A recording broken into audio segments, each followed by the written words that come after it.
অভ্রতে পরিবর্তন টাইপ করার জন্য স্মল এ পি, তারপরে ট্যাব কি এর ওপরে যে অ্যাসেন্ট কি দিয়ে small a r, small a I.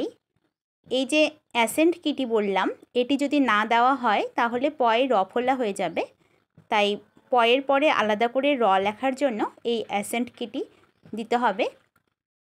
Small p, small r, small i, small b, b এর পরে আবার অ্যাসেন্ট কি, স্মল এ দুবার ডবল আর, স্মল টি, টি এর পরে আবার অ্যাসেন্ট কি, স্মল এ এন টাইপ করতে হবে। যে কোনো যুক্তাক্ষর যখনই হয়ে যাবে, আমি যদি যুক্তাক্ষর না চাই, পরে যদি সেই শব্দটি টাইপ করতে চাই, তখন আমি সেই শব্দ দুটোর মাঝে, সেই বর্ণ দুটোর মাঝে আমি অ্যাসেন্ট কি দিয়ে দেব। আজকের ভিডিওতে আমরা অভ্র কিবোর্ডে কিছু যুক্তাক্ষর টাইপিং শিখে নেব।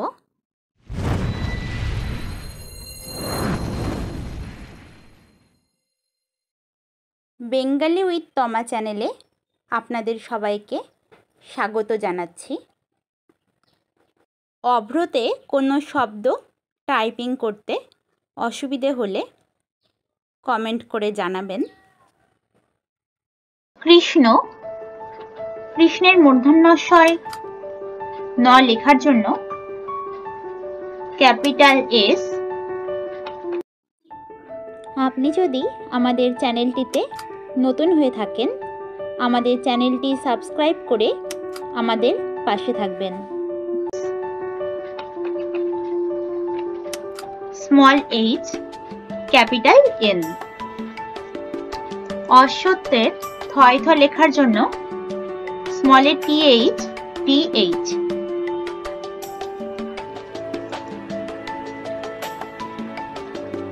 গঞ্জোর ইয়ই জ লেখার জন্য ক্যাপিটাল এ,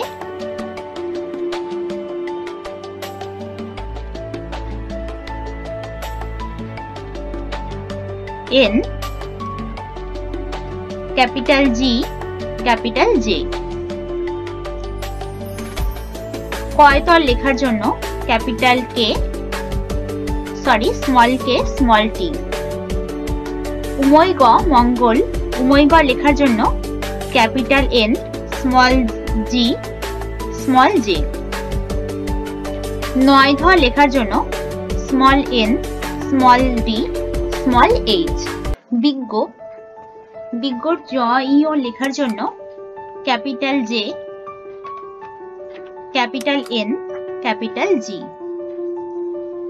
হয়ম লেখার জন্য স্মল এইচ, স্মল এম।